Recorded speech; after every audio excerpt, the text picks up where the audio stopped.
మా నాన్నగారు దక్షిణ నాయకుడు, మా వంశంలో చాలామంది దక్షిణ నాయకులు, మా ఆవిడ దగ్గర లేదు కదండి అని ఏమైనా పొరపాటు పడ్డాడా?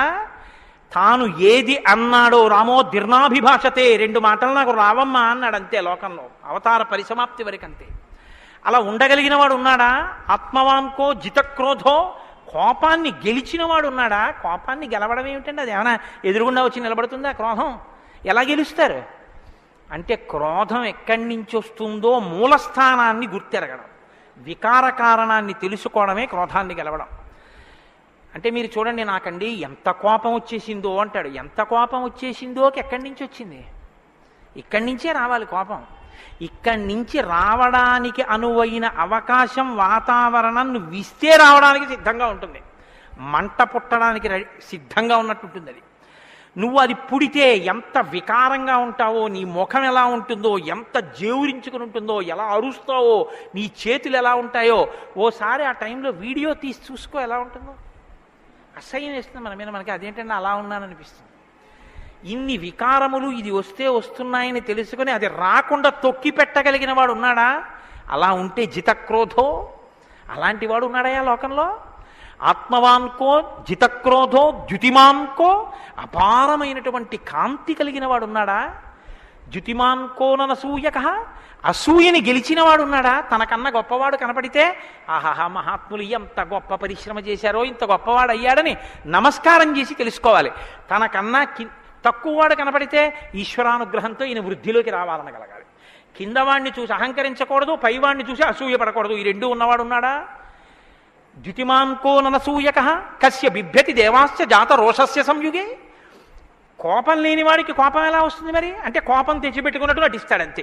ఎందుకు నటించాలి అంటే ఏదో పని చక్కబెట్టాలంటే కోపం వచ్చినట్టు ఒకసారి ఇలా అంటాడు. అనేటప్పటికి అమ్మ బాబు ఆయన కోపం వచ్చిందంటే హడిలిపోయి అందరూ జాగ్రత్తగా ఉంటారు. ఎవరికి కోపం వచ్చిందని అనిపిస్తే 33 కోట్ల మంది దేవతలు కూడా ఉనికిపోతారో, అలా కోపాన్ని తెచ్చిపెట్టుకునేవాడే తప్ప అసలు కోపం రావడం అన్నది లేనివాడు లోకంలో ఉన్నాడా? అలాంటి వాడు ఎవడైనా ఉంటే ఎప్పుడో ఉన్నాడని చెప్పద్దు. ఇప్పుడు ఉన్నాడా? నేను చూడ్డానికి వీలుగా ఉన్నాడా? ఈ కాలంలో ఉన్నాడా? ఉంటే అటువంటి వాడి గురించి నాకు చెప్పు, నాకు వినాలనుందన్నాడు. ఇప్పుడు వస్తోంది రామాయణం. ఇప్పుడు చెప్పాలి. నారదుడు ఎవరో తెలుసా? ఆయన రాముడే. ఆయన ఇల్లాలే నీ దగ్గరుంది, ఆయన బిడ్డలే నీ దగ్గర ఉన్నారు. వాల్మీకి మహర్షి ఆయనే అయోధ్యాధిపతి, ఆయనే రామచంద్ర ప్రభువు అని చెప్తే వాల్మీకి పొంగిపోవాలి కదండి. రామాయణ ఆవిర్భావం జరుగుతోందన్నమాట. ఇవాళ రామాయణం పుడుతోంది. ఆ సన్నివేశంలో ఉన్నాం మనం. ఇప్పుడు ఈ మాటలు అడిగితే వాల్మీకి మహర్షి చాలా చమత్కారమైనటువంటి జవాబు ఒకటి చెప్పారు. ఆయన అన్నారు, బహవో దుర్లభాశ్చైవ ఏత్వయా కీర్తితా గుణాః మునే వక్షామ్యహం బుద్ధ్వా తైర్యుక్త శ్రూయతాన్నరః. చాలా క్లిష్టమైనటువంటి ప్రశ్న ఒకటి అడిగావు. సాధారణంగా లోకంలో మానవుల్లో నువ్వు అడిగినటువంటి 16 గుణములు ఒక వ్యక్తి యందు ప్రకాశించేటటువంటి వాడు ఉండడు. కాబట్టి ఇప్పుడు ఎవరై ఉండాలి? నరోత్తముడై ఉండాలి, సాక్షాత్ శ్రీ మహావిష్ణువై ఉండాలి. అటువంటి వాడే కాని నరుడిగానే ఉన్నాడు ఇప్పుడు. ఆయన విష్ణు అంటే ఆయనే అంగీకరించాడు. ఆయన నేను నరుణ్ణి అంటాడు, నేను దాశరథిని అంటాడు, నేను దశరథ మహారాజు కొడుకునయ్యా అంటాడు. నరుడిగా ఈ లోకంలో తిరుగుతున్నవాడు ఉన్నాడు. అటువంటి వాడి గురించి చెప్తాను, జాగ్రత్తగా వినన్నాడు. ఇది సంక్షేప రామాయణం. 100 శ్లోకాలతో ఇక్కడ ప్రతిరోజు సంక్షేప రామాయణం జరుగుతోంది అని అన్నారే. సంక్షేప రామాయణాన్ని పెద్దలు సంప్రదాయంలో ఏమని పిలుస్తారో తెలుసా అండి? మాలామంత్రము అని పిలుస్తారు. ఎందుకంటే శారదా తిలకము అని మంత్రాల గురించి చెప్పేటటువంటిది, బీజాక్షరాల గురించి చెప్పే విషయం ఒకటి ఉంది. అందులో 10 అక్షరాలు మంత్రంలో దాటిపోతే దాన్ని మాలామంత్రములని పిలుస్తారు.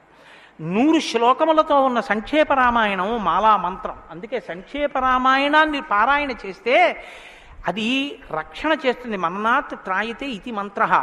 దాన్ని మననం చేస్తే అది కాపాడుతుంది. సంక్షేప రామాయణం కూడా అలా కాపాడుతుంది. సద్గురువైనటువంటి నారద మహర్షి నోటిలోంచి పుట్టింది సంక్షేప రామాయణం. మహానుభావుడు నేను చెప్తున్నానయ్యా విను అని చెప్తున్నాడు. ఇక్ష్వాకు వంశ ప్రభవో రామో నామ జనైశ్రుత నియతాత్మా మహావీర్యో ద్యుతిమాన్ ధృతిమాన్ వసీ. ఇక్ష్వాకు వంశ ప్రభవో, ఇక్ష్వాకు వంశంలో పుట్టినవాడు ఉన్నాడయ్యా అన్నారు. మీరు ఈ మాట వినాలి. మొట్టమొదట ఎవరైనా రాముడు అని చెప్పలేదు. ఎవరని చెప్పాడు? ఇక్ష్వాకు వంశంలో పుట్టినవాడు ఉన్నాడు అన్నారు. ఒక వంశం తరించిపోతుంది, ఒక వంశం పేరు శాశ్వతత్వాన్ని పొందుతుంది. అది మొదట ఇక్ష్వాకు వంశం, తర్వాతది రఘువంశం. రఘువు పుట్టిన తర్వాత దాన్ని రఘువంశం అన్నారు. వంశం మారిపోలేదు, కానీ వంశం పేరు రఘువంశం అయిపోయింది. ఎలా అయిపోయింది అంటే రఘువు గొప్పతనం అటువంటిది, ఆయన పేరుతో వంశాన్ని పిలిచారు. ఆ వంశంలో పుట్టాడు రామచంద్రమూర్తి. అంత గొప్ప వంశంలో పుట్టాడయా. ఇప్పుడు వంశానికి గొప్పతనం ఎక్కడి నుంచి వచ్చింది? పుట్టి అలా ప్రవర్తించగలిగిన వాళ్ళ వల్ల వస్తోంది. ఇక్ష్వాకు వంశ ప్రభవో రామో నామ జనైశ్రుత. ఆయనని జనులందరూ రాముడు అని పిలుస్తూ ఉంటారు. రామో నామ జనైశ్రుత.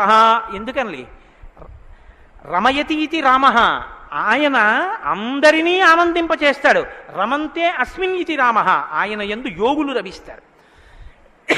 యోగులు రమించడం అంటే బాహ్యంలో తిరిగేటటువంటి మనస్సుని బుద్ధిని నిగ్రహించి వెనక్కి తిప్పి ఆత్మలోకి దింపి తాను ఒకటిగా నిలబడిపోయి పొందేటటువంటి ఆనందమేదో అది సాకారమును పొందితే రాముడు. కాబట్టి యోగులు రమించేటటువంటి స్వరూపమేదో దానికి రామ అని పేరు. కాబట్టి రామో నామ జనైశ్రుత నియతాత్మా మహావీర్యో ద్యుతిమాన్ ధృతిమాన్ వసీ.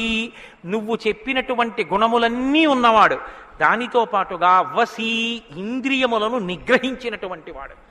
ఇంద్రియాల్ని నిగ్రహించడం అన్న మాట మీరు రామాయణంలో చాలా జాగ్రత్తగా గమనించి తెలుసుకోవలసింది. ఇంద్రియాల్ని నిగ్రహించడం అంటే ఏమిటో తెలుసా అండి? మనసు దేన్ని చూస్తే, దేన్ని వింటే కదిలిపోతుందో, ప్రశాంతంగా ఉన్నది అలజడిని పొందుతుందో దాన్ని చూడకుండా, దాన్ని వినకుండా బలవంతంగా నిగ్రహించడం ఎటువంటిదో తెలుసా అండి? ఒక త్రాచుపాము అలా వెళ్ళిపోతుంది, గభాల్ని ఇలా చూశాడు, అయ్య బాబోయ్ త్రాచుపామును పెద్ద గెంతు గెంతాడు.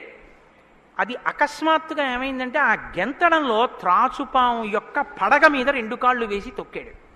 ఇప్పుడు త్రాచుపాము తల పైకి ఎత్తలేకపోతుంది. ఇప్పుడు తను త్రాచుపాము నా కాళ్ళ కింద ఉంది, నన్ను ఏం చేస్తుంది అని ఉండగలడని మీరు అనుకుంటున్నారా?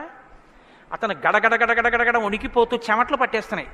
ఎందుకంటే నేను త్రాచుపాము మీద ఉన్నాను, అది తోక కదుపుతోంది, తోకతో కాళ్ళు చుడుతోంది. ఈ కంగారులో ఏం చేస్తాడంటే త్రాచుపాము మీద తాను నిలబడి ఉండగా ఇక త్రాచుపాము తను ఏం చెయ్యలేదన్న స్థితిలో ఉన్నా ఎప్పుడో ఒకప్పుడు త్రాచుపాము మీద కాలు తీసేస్తాడు, కంగారు పడిపోయి తీసేస్తాడు. ఎప్పుడో అప్పుడు కాలు తీయడం కోసమే పాము చూస్తుంటుంది, కాటు వేసేసి పుట్టలో వెళ్ళిపోతుంది, లేకపోతే ఎక్కడికో అక్కడికి వెళ్ళిపోతుంది. రావణుడు చేసే తపస్సు, రావణుని యొక్క ఇంద్రియ నిగ్రహం అటువంటివి. బలవంతంగా అణిచిపెడతాడు. అవకాశం రాగానే అది ఒక్కసారి జడలు విప్పి ప్రళయతాండవం చేసి రావణుణ్ణి పడగొడుతుంది. మండోదరి చెప్పింది ఈ మాట, నా సొంతం కాదు. రాముడు అలా కాదు, విచారణ చేసి ఉంటాడు. అర్థమనర్థం భావయ నిత్యం అంటారు శంకరాచార్యుల వారు. నారీస్తన భరణాభీదేశం దృష్ట్యా మాగా మోహావేశం ఏతత్ మాంసవసాది వికారం మనసి విచింత్య వారం వారం అంటారు. మనసు దేని చేత కదిలిపోతోందో దాని యథార్థ స్వరూపాన్ని బాగా విచారణ చేస్తారు. విచారణ చేసి ఈ పాటి దానికా నా ఒంట్లో ఉన్నటువంటి శక్తి అంతటినీ ఖర్చు చేసేస్తున్నాను అని మనసుని మరల్చే ప్రయత్నం చేసి ఆ వస్తువు తన కళ్ళ ముందు కనపడినా ఇంకా ఆయన మనసు చెక్కు చెదరదు, ఆ స్థితిని పొందుతాడు. ఇది శంకరాచార్యులు వారు నేర్పుతారు లోకానికి. గురువు చెప్పే మాట అంటే అలా ఉంటుంది. ఆయన ఎంత చమత్కారంగా అన్నారో చూడండి. నారీస్తన భరణాభీదేశం దృష్ట్యామోగా మోహావేశం. ఎందుకంత వెర్రెక్కిపోతున్నావు? యవ్వనం ఒంట్లో ఉండి ఓపికన్న కాలంలో నీ శరీరం కన్నా స్త్రీ శరీరంలో 2 వికారాలు ఉన్నాయి. శరీరపు ఊర్ధ్వభాగంలో 2 చోట్ల మాంసపు ముద్దలు పైకి పొటమరించాయి. శరీర అధోభాగంలో మాంసము కొంత లోపలికి వెళ్ళి ఉంది. ఈ 2 వికారాల కోసం నీ శరీరంలో ఉన్న సమస్త శక్తిని నశింపచేసుకున్నావు. ఇదా నీకు నరజన్మ ప్రయోజనం? మనసి విచింతియ వారం వారం, దీన్ని బాగా ఆలోచించు అన్నది. ఇది పట్టుకుందనుకోండి, కంటిని మనసుని కంటితో చూడడం వల్ల కదపగలిగిన మనసుకి ఇప్పుడు ఆ వస్తువు కనపడినా ఇక మనసు కదలదు. ఇది ఇంద్రియ నిగ్రహం అంటారు. ఇంద్రియాలని జయించడం అంటే అది. ఇది రాముడు. అందుకే ధృతిమాన్ వసీ, అపారమైన శక్తితో ఉంటాడు. సంకల్పశక్తితో ఉంటాడు, ఇంద్రియములను జయించిన వాడై ఉంటాడు. బుద్ధిమాన్ నీతిమాన్ వాగ్మి శ్రీమాన్ శత్రునిబర్హణ విపులాంసో మహాబాహు కంబుగ్రీవో మహాహను.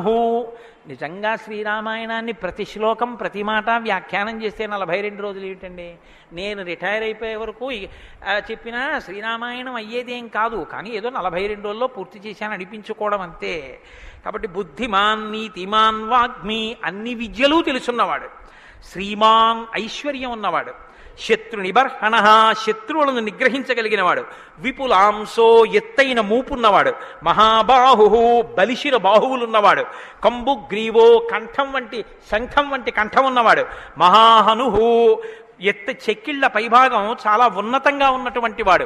అటువంటి మహానుభావుడు ఈ లోకంలోనే ఉన్నాడు. ప్రజాపతి సమశ్రీమాం ధాతారి పురిషూదన రక్షితా జీవలోకస్య ధర్మస్య పరిరక్షిత రక్షితా స్వస్య ధర్మస్య స్వజనస్య చ రక్షిత వేద వేదాంగతత్వజ్ఞో ధనుర్వేదే చ నిష్ఠితః. ఎంత గొప్పగా మాట్లాడారండి నారద మహర్షి. నిజంగా ప్రజాపతి సమశ్రీమాన్, ఈ ప్రపంచాన్నంతటినీ పోషించగలిగినటువంటి వాడు సాక్షాత్ శ్రీ మహావిష్ణువు. ధాతారి పునిషూదన శత్రువులను నిగ్రహించగలిగిన వాడు, రక్షితా జీవలోకస్య ఈ లోకాలన్నింటినీ రక్షించగలిగినవాడు, ధర్మస్య పరిరక్షిత ధర్మాన్ని రక్షించేటటువంటి వాడు. ధర్మాన్ని రక్షిస్తాడు కాబట్టి అధర్మాన్ని నిగ్రహిస్తాడు కూడా. ధర్మస్య పరిరక్షిత రక్షిత స్వస్య ధర్మస్య తన ధర్మాన్ని తాను రక్షించుకుంటాడు. రక్షిత స్వస్య ధర్మస్య స్వజనస్య చ రక్షిత అందరినీ రక్షిస్తే మరి స్వజనులు ఎవరు అంటే ఆయననే నమ్ముకుని ఉన్న వాళ్ళెవరో ఆ వారి రక్షణ యందు మరింత అప్రమత్తంగా ఉండేటటువంటి స్వరూపం ఉన్నటువంటి వాడు. అటువంటి వాడు సచ సర్వగుణోపేత కౌసల్యానందవర్ధన సముద్రయివ గాంభీర్యే ధైర్యేణ హిమవానివా. ఇందులోంచేనండి వాల్మీకి మహర్షి చెప్పిన శ్లోకాల్లోంచే తర్వాత ఉపమానాలన్నీ వచ్చాయి. ఇప్పటికీ మనం చూడండి ఆయన మేరునగ ధీరుడండి అంటాం. ఆయన్ని పోల్చి చెప్పేటప్పుడు హిమవత్ పర్వతము వంటి వాడు, సముద్రము వంటి గాంభీర్యం ఉన్నవాడు అని చెప్పారు నారద మహర్షి. సముద్రం చూడండి ఎంత గంభీరంగా ఉంటుందో. సముద్రం కడుపులో ముత్యాలు, రత్నాలు, వజ్రాలు ఇన్నుంటాయి. ఇన్ని ఉన్నా కప్పి ఉంచుతుంది. సముద్రంలో బడబాగ్ని ఉంటుంది, కానీ తాను మాత్రం చల్లగా ఉంటుంది. సముద్రం ఒడ్డుకొస్తుంది, వచ్చి మీ కాళ్ళు తాను కడుగుతుంది. చేతకానిది ఎదురొచ్చి మీ కాళ్ళు కడిగిందని మీరు ధూర్తతనంతో లోపలికెడితే మిమ్మల్ని తనలో కలుపుకుంటుంది. ఎదురొచ్చి మీ దగ్గరికి వస్తోంది కదా అని మీ కాలి చెప్పు తీసి అందులో వేస్తే తీసుకొచ్చి అవతల బారేస్తుంది ఒడ్డున.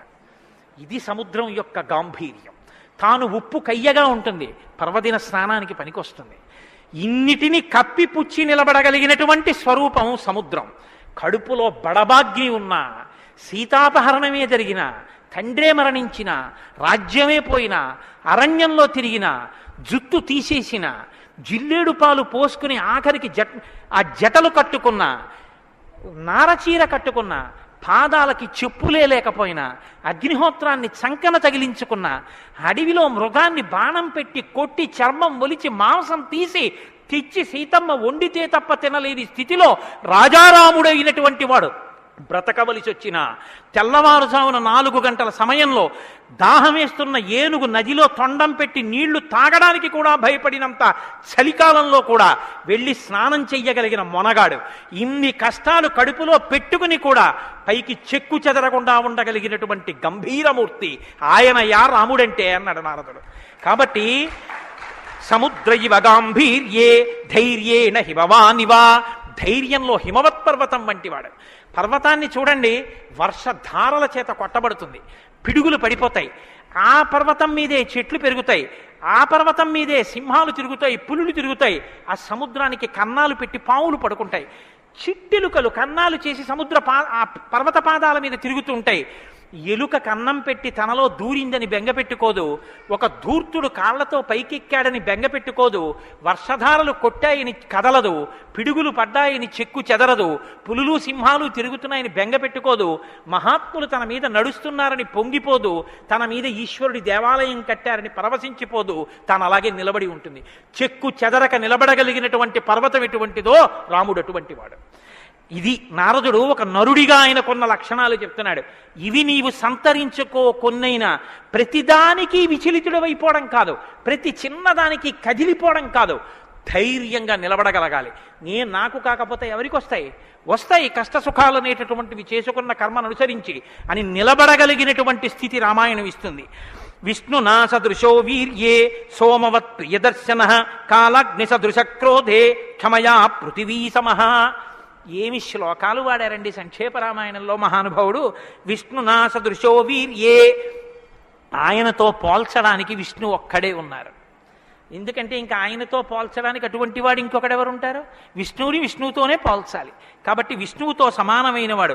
సోమవత్ ప్రియదర్శన, బాణం పట్టుకుని ఎదురుగుండా ఉన్న వాళ్ళ లక్షల మంది కంఠాలు తెగ కోసినా సరే భక్తులైన వారికి మాత్రం ఆ స్వరూపాన్ని దర్శనం చేస్తుంటే ఎంత సంతోషంగా ఉంటుందో. కాబట్టి సోమవత్ ప్రియదర్శన. లోకంలో మూడిటిని ఎంత చూసినా చూడబుద్ధే వేస్తుంది. ఎంత చూడండి చూడబుద్ధేస్తుంది. అందుకే పార్వతీదేవి వినాయకుడికి ఏనుగు ముఖం పెట్టించింది. పసిపిల్లలకి కూడా సంతోషం కల్పించేవి మూడు ఏమిటో తెలుసా అండి? గజముఖం, చంద్రబింబం, సముద్రం. మీరు సముద్రపు తోటికి వెళ్ళి ఎంతసేపు కూర్చోండి, ఎంతసేపు చూస్తున్నా సముద్రాన్ని అలా చూడాలనే అనిపిస్తుంది. చీకటి పడిపోయిన తర్వాత సముద్ర ఘోష అదో సంతోషం, వస్తున్న కెరటాలు అదో సంతోషం, చీకటి పడ్డాక దీపాలతో దూరంగా వెళ్ళిపోతున్న ఓడ అదో సంతోషం, సూర్యోదయానికి సముద్రం ఆకాశం కలిసినట్టుగా ఉన్న చోట ఉదయిస్తున్న సూర్యబింబం అదో సంతోషం, ఆ పడుతున్న ఎర్రకాంతి అదో సంతోషం, సూర్యాస్తమయానికి సముద్రంలో కృంగిపోతున్నట్టుగా ఉన్న సూర్యుడు అదో సంతోషం. తిక్కన గారు విరాట పర్వంలో అంటారు, రాత్రి అయ్యేటప్పటికి ఆకాశం ఎలా ఉందంటేట మంచి సంపన్నుడైన గృహస్థు ఇంట్లో అలంకారం చేసినటువంటి పడకలా ఉందిట, దాని మీద పువ్వులు అవన్నీ వేస్తే ఎలా ఉందో అలా ఉందిట. సూర్యోదయానికి ఉన్నటువంటి ఆకాశం ఎలా ఉందంటేట తెల్లవారిన తర్వాత 10 మంది చూస్తే దృష్టిదోషం కలుగుతుందని ఆ ఇంటి ఇల్లాలు దుప్పటి మీద ఉన్న పువ్వులు అవే అన్నీ పోయేటట్టు ఒక్కసారి 2 చేతులతో ఇలా దులిపేస్తే అన్నీ పోయిన తర్వాత దుప్పటి ఎలా ఉందో ఆకాశం ఎలా ఉంది తెల్లారాకంటారు. అలా ఆ సముద్రాన్ని చూస్తుంటే ఎంత అందంగా ఉంటుందో. పసిపిల్లల దగ్గర నుంచి కవుల వరకు జ్ఞానుల వరకు సముద్రం ఆనందమే. పసిపిల్లాడికి ఏం తెలిసనే ఆనందం, వృద్ధుడికి ఏం తెలిసనే ఆనందం. అందరూ సముద్రపు వెళ్ళికి వెళ్ళి ఆనందం పొందుతారు. ఆఖరికి తుఫాను సమయంలో సముద్రం చూడడం అదో సంతోషం కొంతమందికి. కాబట్టి సముద్రం. 2 చంద్రబింబం. చంద్రబింబాన్ని ఎంతసేపు చూడండి సంతోషం. రామాయణంలో వాల్మీకి మహర్షి వర్ణిస్తారు సుందరకాండలో చంద్రబింబాన్ని, ఏమి వర్ణనలో ఆ సర్గలు. కాబట్టి చంద్రబింబం. 3 ఏనుగు. ఏనుగు చూడండి, వెంకటాచల క్షేత్రానికో తిరుత్తణియో వెడితే ఆ ఏనుగు ముందు నించుంటే పిల్లల్ని ఎంతసేపు నించో పెట్టండి సంతోషమే. ఆ తొండం ఇలా ఇలా ఆడిస్తూ ఆ ఏనుగు అలా నిలబడి అరటిపండు ఎత్తి నోట్లో పెట్టుకుని ఆ దుమ్ము తీసి మీద పోసుకొని స్నానం చేసి తెల్లటి దంతాలు, దాని స్వరూపం, దాని చిన్ని కళ్ళు, దాని వెంట్రుకలు, దాని తోక, పెద్ద పెద్ద కాళ్ళు, ఇంతంత గోళ్ళు, గుండ్రంగా పాదాలు. ఆ ఏనుగుని ఎంతసేపు చూసినా అబ్బా ఇంకేం చూస్తానులేండి అనిపించదు, అలా చూడబుద్ధి వేస్తుంది. అలా చూడబుద్ధి వేస్తుంది. కాబట్టి ధ్యానం చేసేటప్పుడు ముందు గణపతి యొక్క ముఖాన్ని తదేకంగా చూస్తే ఆ ధ్యాన నిష్ట చేత విఘ్నములు తొలగిపోతాయి. కాబట్టి పరమేశ్వరుడు అందరూ తొందరగా దృష్టి పెట్టి చూడడానికి వైముఖ్యం కలగనటువంటి ముఖాన్ని నా కొడుక్కి పెడితే అందరికీ ఉపకారం జరుగుతుందని ఏనుగు తలకాయ తీసుకొచ్చి వినాయకుడికి పెట్టాడు. అది కారణం. వినాయకుడికి ఏనుగు తలకాయ ఉండడానికి కారణాల్లో అదొకటి. కాబట్టి విష్ణునా సదృశో వీర్యే సోమవత్ ప్రియదర్శన కాలాగ్ని సదృశ క్రోధే. క్రోధం, కోపం వచ్చిందా, కాలాగ్ని ఎటువంటిదో అటువంటి వాడు. క్షమయా పృథివీ సమః. ఈ భూమికి ఎంత ఓర్పో రాముడికి అంత ఓర్పు. నిద్రలేస్తూనే భూమిని తంతాం, భరిస్తుంది. మలమూత్రాలు భూమి మీద విసర్జిస్తాం, భరిస్తుంది. ఉమ్మి భూమి మీద వేస్తాం, ఊరుకుంటుంది. పోనీ ఏదో పొరపాటున వచ్చింది వేరు. కావాలని ఒక రకమైన తాంబూలం వేసుకుని బొమ్మడమే ప్రయోజనంగా నెత్తురు కక్కుకునేవాడు కక్కుకున్నట్టు భూమి మీద ఎర్రటి మరకలు పడేటట్టు అదే పనిగా ఉమ్మి వేసేటటువంటి వాడిని కూడా భరించినటువంటి భూమాత యొక్క ఓర్పుని ఎంత స్తోత్రం చేయాలి నిజంగా. కాబట్టి అన్నం కావాలి, నాగలి పెట్టి అమ్మ గుండెల మీద చీరుతాం. ఇల్లు కట్టుకోవాలి, శంకుస్థాపన పేరుతో గుణపాలు పెట్టి అమ్మ గుండెల మీద గుచ్చుతాం. ఆఖరికి ఇంత సంపాదించి ఇంత కీర్తి తెచ్చి మా నాన్నగారు, మా బాబాయ్ గారు, మా మేనమావ, మా ఆయన ఇన్ని బంధుత్వాలు పెట్టుకున్న వాళ్ళు ఆ ఊపిరి ఆగిపోగానే తీసుకెళ్లి బయట చిరిగిపోయిన బొంతో చాపో వేసి పడుకోబెట్టి కొత్త చాప తెచ్చి 4 కర్రలకేసి తాడేసి కట్టి తీసుకెళ్ళిపోతుంటే ఆఖరణ పుచ్చుకునేది ఈ తల్లి ఒక్కతే. ఎవ్వరు ఇంట్లో ఒక్క రాత్రి కూడా ఉంచుకోరు. యావత్ పవనో నివసతి దేహే తావత్ పృచ్చతి కుశలంగేహే గతవతి వాయౌ దేహాపాయే భార్యా బిభ్యతి తస్మిన్ కాయే అంటారు శంకర భగవత్పాదులు. అటువంటి ఈ తల్లిది ఎంత ఓర్పో, ఎన్ని అపచారములు చేసినా కూడా కడుపులో పెట్టుకునేటటువంటి అమ్మ స్వరూపమైనటువంటి భూమికి ఎంత ఓర్పు ఉందో అంత ఓర్పు కలిగిన వాడయ్యా రామచంద్రమూర్తి. కాబట్టి ధనదేన సమస్యాగే సత్యే ధర్మ ఇవాపరః. కుబేరుడు ఎంతటి ధనవంతుడో అంతటి మహానుభావుడు, అటువంటి త్యాగం ఉన్నవాడు. సత్యే ధర్మ ఇవాపరః. సత్యము ధర్మము ఒకదాన్నొకటి ఎలా కాపాడుకుని రక్షించుకుంటాయో అలా రక్షించి కాపాడగలిగినటువంటి వాడు. తమేవం గుణ సంపన్నం రామం సత్యపరాక్రమం. ఇన్ని గుణములు కలిగినటువంటి రామచంద్రమూర్తి సాక్షాత్తుగా సత్యపరాక్రముడైనటువంటి వ్యక్తి. ఆయన పరాక్రమం సత్యమే పరాక్రమముగా కలిగినటువంటి వాడు. అటువంటి వాడు రామచంద్రమూర్తిని ఆ రాముని యొక్క కథని సంక్షేపంగా చెప్పారు. సంక్షేపంగా అంటే వివరంగా కాదు, బాగా గుర్తుపెట్టుకోండి. వివరంగా చెప్పలేదు, కేవలం ఏదో విహంగ వీక్షణం అంటారు చూసారా, ఒక్కసారి స్థాళీపులాక న్యాయంగా ఒకసారి అలా చెప్పేశారు. అది ఎంత తేలిగ్గా చెప్పేశారంటే సజగామ వనం వీర ప్రతిజ్ఞామనుపాలయన్ పితుర్వచన నిర్దేశాత్ కైకయ్యా ప్రియకారణాత్ అంటూ. కానీ సంక్షేపరామాయణ శ్లోకాలండి, అవి నిజంగా మంత్రాలే. దశరథ మహారాజు గారు లేక లేక లేక లేక సంతానం కలగలేదని బెంగపెట్టుకుని అశ్వమేధయాగం చేసి తత్పాపాన్ని పోగొట్టుకుని పుత్రకామేష్టి చేస్తే యజ్ఞపురుషుడు ఆవిర్భవించి ప్రసాదాన్నిస్తే ఆ పాయసాన్ని అనురూపలైనటువంటి తన భార్యలు స్వీకరిస్తే పెద్ద భార్య అయినటువంటి కౌసల్యాదేవి యొక్క గర్భాన్ని జనించినటువంటి సాక్షాత్తు విష్ణుస్వరూపుడైన ధర్మాత్ముడైన రామచంద్రమూర్తి పినతల్లి అయిన కైకమ్మ 14 సంవత్సరములు అరణ్యవాసం చేసి రాజ్యాభిషేకాన్ని విడిచిపెట్టుకోవాలి రామచంద్రమూర్తిని 2 వరములు రాత్రికి రాత్రి దశరథ మహారాజు గారిని అడ్డుపెట్టి నిగ్రహిస్తే తండ్రిని సత్యవాక్యమునందు నిలబెట్టడం కోసమని రామచంద్రమూర్తి రాజ్యాన్ని పరిత్యజించి నారవస్త్రాలు కట్టుకుని చెప్పులు కూడా విడిచిపెట్టి మహానుభావుడు అరణ్యానికి బయలుదేరి వెళ్ళిపోతున్నారు. ఆ వెళ్ళిపోతున్నటువంటి సమయంలో రామస్య దయితా భార్య నిత్యం ప్రాణ సమాహిత జనకస్య కులే జాతా దేవమాయేవ నిర్మిత సర్వలక్షణ సంపన్నా నారీణాం ఉత్తమావధూ సీతాప్యనుగత రామం శిశిలం రోహిణీ యథా. సాక్షాత్తుగా దేవమాయయే లోకంలో ఉన్న సౌందర్యమంతా రాశీభూతమై ఒక స్త్రీ రూపంలో వచ్చిందా అన్నంతగా కనపడేటటువంటి సీతమ్మ తల్లి, జనక మహారాజు గారి యొక్క పుత్రి, అయోనిజ అయినటువంటి తల్లి, స్త్రీలలో ఉత్తమమైనటువంటి రత్నంగా చెప్పబడినటువంటి తల్లి, సర్వలక్షణ సంపన్న అయినటువంటి సీతమ్మ చంద్రుణ్ణి రోహిణి ఎలా అనుసరిస్తుందో అలా కష్టసుఖాల్లో నీతో కలిసి ఉంటాను తప్ప నేను అంతఃపురంలో ఉండను అని చెప్పి రామచంద్రమూర్తితో కలిసి అరణ్యవాసానికి బయలుదేరింది. సోదరుడైనటువంటి లక్ష్మణుడు కూడా రామచంద్రమూర్తితో బయలుదేరాడు. ముగ్గురు అరణ్యవాసం చేస్తున్నటువంటి సమయంలో చిత్రకూట పర్వతం మీద ఉండగా తనకి రాజ్యం కావాలని భరతుడు కోరకపోయినా తల్లి వరం చేత రాజ్యాన్ని పొందడానికి అర్హుడైన భరతుడు మేనమావ గారి ఇంటి నుంచి తిరిగి వచ్చేసరికి దశరథ మహారాజు గారు ప్రాణాలు విడిచిపెడితే నాకు ఈ రాజ్యం వద్దని భరతుడు శత్రుఘ్నుడితో వశిష్ఠుడితో తల్లులతో కలిసి చిత్రకూట పర్వతం దగ్గరికి వెళ్ళి అన్నా రామా నాకొద్దు, ఈ రాజ్యం నువ్వే తీసేసుకోమని ఎంత నిగ్రహించినా ధర్మాత్ముడు సత్యవాక్య పరిపాలకుడైనటువంటి రామచంద్రమూర్తి నా తండ్రిని సత్యంలో నిలబెట్టడం కోసం నేను ఈ వనవాసానికి వచ్చాను తప్ప నాకు ఈ రాజ్యం అక్కర్లేదని స్వీకరించడం మానేసి తన పాదుకలను తీసుకెళ్లి భరతుడికి ఇస్తే భరతుడు పాదుకలను పట్టుకుని నందిగ్రామానికి వచ్చి సింహాసనం మీద పెట్టి రాజ్యం చేస్తుంటే మహానుభావుడు చిత్రకూట పర్వతం మీదే ఉన్నట్టయితే వచ్చినటువంటి తల్లులు సోదరులైనటువంటి భరత శత్రుఘ్నులు జ్ఞాపకానికి వస్తారని చిత్రకూటాన్ని విడిచిపెట్టి దండకారణ్యంలో ప్రవేశించి ఉన్నటువంటి సమయంలో అక్కడ ఉన్నటువంటి రాక్షసులలో ఒకటి అయినటువంటి శూర్పణక వచ్చి రామచంద్రమూర్తి యొక్క తమ్ముడైన లక్ష్మణుడు లేదా సంక్షేప రామాయణం ప్రకారం రాముడంటే లక్ష్మణుడు చేసిన పని రాముడు చేసినట్టే,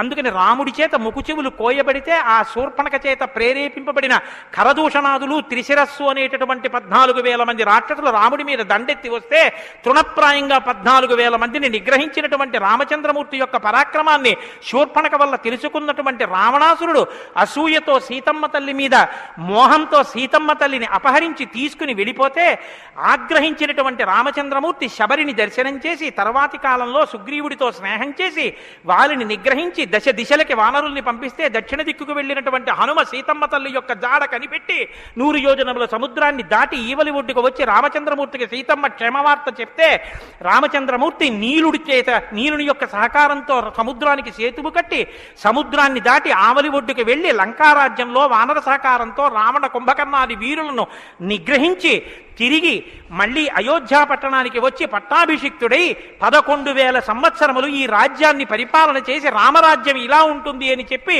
లోకానికి చాటి చెప్పిన వాడయ్యా రామచంద్రమూర్తి అంటేని సంక్షేప రామాయణాన్ని కథారూపంగా శ్లోకరూపంగా నారద మహర్షి వాల్మీకి మహర్షిగా ఉపదేశం చేశారు. ఉపదేశం చేస్తే సంతోషించారు. ఆ రామరాజ్యం యొక్క గొప్పతనాన్ని 4 శ్లోకాలు వినకపోతే మనం దోషం చేసిన వాళ్ళం అవుతాం. ప్రహృష్టముదితో లోకస్తుష్ట పుష్ట సుధార్మిక నిరామయో హ్యరోగస్య దుర్భిక్ష భయవర్జిత న పుత్రమరణం కించిత్ ద్రక్షంతి పురుషః క్వచిత్ నార్యాశ్చా విధమా నిత్యం భవిష్యంతి పతివ్రతాః న చాగ్నిభయం కించిత్ అప్సుమజ్యంతి జంతవః న మాతజం భయం కించిత్ నాపి జ్వరకృతం తథా న చాపి క్షుద్భయం తత్ర న తస్కర భయం తథా నగరాణి చ రాష్ట్రాణి ధనధాన్యయుతాని చ నిత్యం ప్రముదితాః సర్వే యథా కృతయుగే తథా అశ్వమేధశతైర్రిష్ట తథా బహుసువర్ణకైః. రామచంద్రమూర్తి రాజ్యం చేసేటటువంటి కాలంలో కొడుకులు మరణిస్తే పెద్దవాళ్ళైనటువంటి వాళ్ళు పిల్లలకి ప్రేతకార్యం చేయడం అన్నది లేదు. స్త్రీలు విధవలై భర్త మరణిస్తే జీవించవలసినటువంటి దౌర్భాగ్యం లేదు. అందరూ పసుపు కుంకాలతో భర్త చేతుల మీద వెళ్ళిపోయేవారు. ఎక్కడ అగ్నిభయం ఉండేది కాదు. జంతువులు నీళ్లల్లో మునిగి మరణించడం అనేటటువంటిది ఉండేది కాదు. వాతభయం కానీ, అనారోగ్యాలు కానీ, జ్వరాలు ఏర్పడడం కానీ, భయంకరమైన వ్యాధులు పటమరించడం కానీ, దొంగతనం కానీ, క్షుద్బాధ కానీ, ఆకలితో అలమటించడం కానీ, అశాంతి కానీ లోకంలో ఎక్కడా లేవు. అశ్వమేధాది యాగములను చేసి ఎంతో మంది బ్రాహ్మణులకి బంగారాన్ని దానం చేశాడు. గవాం కోట్యయుతం దత్వా బ్రహ్మలోకం ప్రయాస్యతి అసంఖ్యేయం ధనం దత్వా బ్రాహ్మణేభ్యో మహాయశాః. కొన్ని కోట్ల గోవులు దానం చేశాడు. కొన్ని కోట్ల బంగారు నాణెములు దానం చేశాడు. 10 వర్ష సహస్రాణి 10 వర్ష శతాని చ రామో రాజ్యముపాసిత్వా బ్రహ్మలోకం గమిష్యతి. రామో రాజ్యముపాసిత్వ, రాజ్యాన్ని ఉపాసన చేశాడు మహానుభావుడు. అంత గొప్ప పరిపాలన చేసి 11,000 సంవత్సరముల పరిపాలన తర్వాత బ్రహ్మలోకాన్ని చేరుకున్నాడు. ఇదం పవిత్రం పాపఘ్నం పుణ్యం వేదైశ్చ సంహితం. ఈ రామాయణ కథ ఉన్నదే, ఈ రామాయణ కథ పాపములనన్నిటినీ పోగొడుతుంది. ఇది వేదములతో సమానమైనది. యప్పటే రామచరితం సర్వపాపై ప్రముచ్యతే. ఎవరు ఈ రామ కథని వింటున్నారో వాళ్ళకి సర్వ పాపములు తొలగిపోతాయి. సత్యం సత్యం పునఃసత్యం, ఇందులో అనుమానమేమీ లేదు. ఏతదాఖ్యానమాజుష్యం పఠన్ రామాయణం నరః. ఎవరు ఈ రామాయణాన్ని చదువుకుంటున్నారో వింటున్నారో వాళ్ళకి ఆయుష్యం నిలబడుతుంది, అపమృత్యు దోషం తొలగిపోతుంది. సపుత్ర పౌత్ర సగణః ప్రేత్య స్వర్గే మహీయతే. పుత్రుల్ని, కొడుకుల్ని, మనవల్ని చూసిన తర్వాత 3 తరాలు చూసిన తర్వాత సంతోషంతో సుఖశాంతులతో ఇహమనందు జీవించి ఆఖర్ర తేలికగా శరీరం నుంచి ప్రాణం విడిపోయి జీవుడు సంతోషంగా భగవన్నామం చెప్తూ స్వర్గలోకాన్ని చేరుకుంటాడు. ఇంతటి గొప్ప అనుభూతిని, ఐశ్వర్యాన్ని అనుగ్రహించగలిగినటువంటి శక్తి కలిగినటువంటిది రామాయణం. కాబట్టి ఎల్లరూ ఈ రామాయణాన్ని చదువుకోవాలి, వినాలి, ధరించాలి అని నారద మహర్షి వాల్మీకి మహర్షికి చెప్తే తదేక ధ్యానంతో ఆ మాలామంత్రంగా వినపడిన సంక్షేప రామాయణాన్ని విని పొంగిపోయిన హృదయంతో తన్మయత్వంతో ఉన్నటువంటి వాల్మీకి మహర్షి యొక్క స్థితి దగ్గర ఇవాల్టి ఉపన్యాసాన్ని పూర్తి చేస్తున్నారు. రేపటి రోజున అసలు ఎలా ఆవిర్భవించిందో, తన్మయత్వంలో ఉన్న వాల్మీకి మహర్షి ఎలా బయలుదేరారో, రామాయణం ఎలా వచ్చిందో, ఏం జరిగిందో ఆ విషయాన్ని మీకు మనవి చేసి రామాయణ కథా ప్రారంభం చేసే అనుగ్రహాన్ని రామచంద్ర ప్రభు నాకు కృపచేయుగాక. రేపు ఖచ్చితంగా 6 గంటల 30 నిమిషాలకి కథా ప్రారంభం అయిపోతుంది. లేకపోతే 7 రోజుల్లో బాలకాండ పూర్తి కాదు. కాబట్టి మంగళాశాసనపరై మదాచార్య పురోగమై సర్వైశ్చ పూర్వైరాచార్యై సత్కృతాయాస్తు మంగళం. మంగళం కోసలేంద్రాయ మహనీయ గుణాత్మనే చక్రవర్తి తనూజాయ సర్వభౌమాయ మంగళం. ఉమాకాంతాయ కాంతాయ కామితార్థప్రదాయినే శ్రీగిరీశాయ దేవాయ మలినాథాయ మంగళం. కరచరణకృతం వా కర్మవాక్కాయజం వా శ్రవణనైనజం వా మానసం వా పరాధం విహితం వా సర్వమేత్తక్షమస్వ. శివ శివ కరుణాబ్ధే శ్రీ మహాదేవ శంభో. సర్వం శ్రీ ఉమామహేశ్వర పరబ్రహ్మార్పణమస్తు. స్వస్తి. అయ్యా దయచేసి అయ్యండి అందరూ ఒక్క నిమిషం కూర్చోండి. కలియుగంలో అత్యంత పవిత్రమైంది అని కదా నేను మీతో మనవి చేశాను రామనామం గురించి. శ్రీరామాయణం వినడం ఒక మహద్భాగ్యం. నన్ను నమ్మండి, నేను చెప్తున్నానని నేను చెప్పట్లేదు.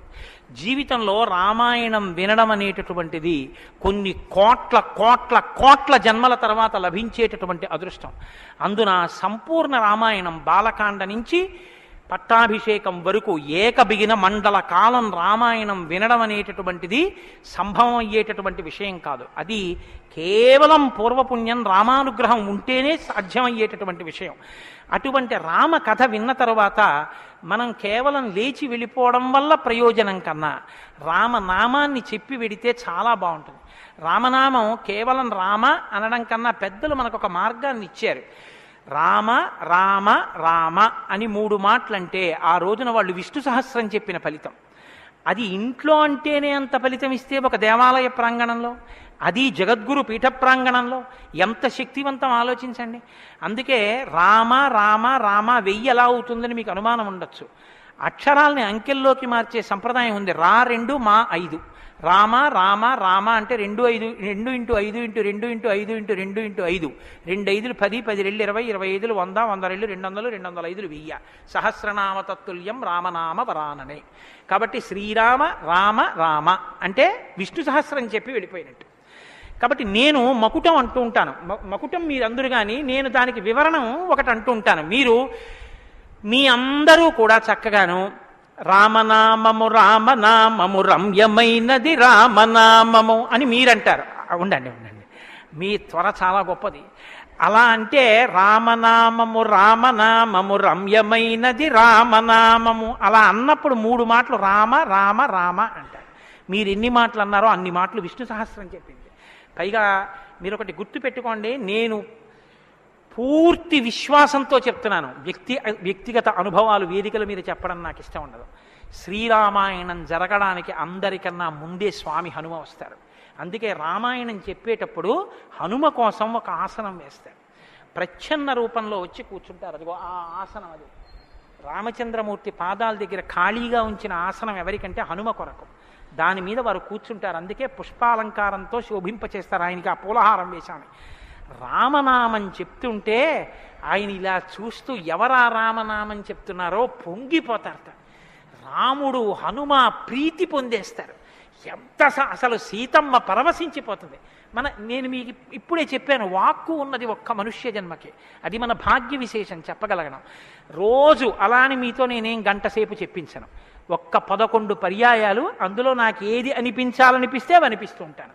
నేను వివరణతో కూడిన మాట అంటాను, మీరు రామనామము రామనామము రమ్యమైనది రామనామము. నేను గొప్పకి చెప్పట్లేదు, మీతో మాట మనవి చేస్తా. నేను అయ్యప్ప స్వామి దేవాలయంలో సంపూర్ణ రామాయణ ప్రవచనం చేసిన రోజుల్లో ఇది అనిపించేవాళ్ళం. రామాయణం అయిపోయిన తర్వాత రామాయణం సీడీలు ప్రపంచవ్యాప్తంగా అన్ని దేశాలకి వెళ్ళాయి. అయితే అమెరికా నుంచి నాకు ఫోన్లు వచ్చాయి, గురుగారు ఒక్కసారి వినండి అని. వాళ్ళు ప్రతిరోజు రామాయణం వినేటప్పుడు ఖాళీ కుర్చీ వేసి టేప్ రికార్డర్ పెట్టి 6:25 అవుతుంటే కోటేశ్వరరావు ఉపన్యాసానికి వస్తున్నారని భావన చేసుకుని వాళ్ళు టేప్ రికార్డర్ ఆన్ చేసి ఉపన్యాసం వినేసి నేను చెప్తుంటే వాళ్ళు రామనామం చెప్తూ అమెరికాలో వాళ్ళందరూ కలిసి పట్టాభిషేకానికి ఊరేగింపుగా ఉపన్యాసంలో ఎలా చెప్పానో అలా వెళ్ళి పట్టాభిషేకం చేస్తూ వాళ్ళు ఫోన్లో నాకు వినిపించారు. ఎందుకని అంటే నేను సముద్రం దాటి రాను అన్నాను. అందుకని నేను వెళ్ళలేదు పాపం చూడ్డానికి. కానీ ప్రపంచంలో ఎన్ని దేశాలలోనో అలా చెప్పుకుని ఎన్ని కోట్ల రామనామం జరిగిందో, ఎన్ని చోట్ల పట్టాభిషేకాలు జరిగాయో. మళ్ళీ ఆనాడు సంపూర్ణ రామాయణం చెప్పించాడు రామచంద్ర ప్రభు. ఈనాడు మళ్ళీ గుంటూరు శారదాపీఠంలో చెప్పగలుగుతున్నాం. కాబట్టి మీ అందరూ కూడా చక్కగా భక్తి శ్రద్ధలతో చెప్పండి. ఒక సంప్రదాయానికి దీన్ని ఆవిష్కరిస్తున్నాం. ఇవాళ మీ అందరికీ కూడా దీన్ని బహుమానం చేస్తారు. మీ అందరూ కూడా చక్కగా ప్రతిరోజు దీన్ని తీసుకొచ్చి రోజు ఇందులోంచి నామాలు చదువుకోవచ్చు, మీ ఇంటి దగ్గర కూడా చదువుకోవచ్చు. ఇవాళ మాత్రం నేను చెప్పింది మకుటం చెప్పండి. 108 నామాల్లో సంపూర్ణ రామాయణం నామరామాయణం అని ఇది కూడా మీకు బహుమానం చేస్తున్నారు. ఇది కూడా మీరు చదువుకోవచ్చు. శ్రీరామనామము రామనామము రమ్యమైనది రామనామము రామనామము దారి నుంటిగా నడచు వారికి తోడు నీడే రామనామము రామనామము రామనామము రమ్యమైనది రామనామము నారదాది మహామునీంద్రులు నమ్మినది శ్రీరామనామము. రామనామము రామనామము రమ్యమైనది రామనామము. కోరికొలచిన వారికెల్లను కొంగు బంగరు రామనామము. రామనామము రామనామము రమ్యమైనది రామనామము. అండపిండ బ్రహ్మాండములకు ఆధారమైనది రామనామము. రామనామము రామనామము రమ్యమైనది రామనామము. బ్రహ్మ సత్యము జగన్మిథ్యా భావమే శ్రీరామనామము. రామనామము రామనామము రమ్యమైనది రామనామము. ఆంజనేయుని వంటి భక్తులకాశ్రయము రామనామము. రామనామము రామనామము రమ్యమైనది రామనామము. రాకడయు పోకడయు లేనిది రమ్యమైనది రామనామము. రామనామము రామనామము రమ్యమైనది రామనామము. నిర్వికారము నిర్వికల్పము నిర్గుణము శ్రీరామనామము. రామనామము రామనామము రమ్యమైనది రామనామము. జీవితంబున నిత్య జపముగ చేయవలె శ్రీరామనామము. రామనామము రామనామము రమ్యమైనది రామనామము. నిజ స్వరూపము బోధకంబగు తారకము శ్రీరామనామము. రామనామము రామనామము రమ్యమైనది రామనామము.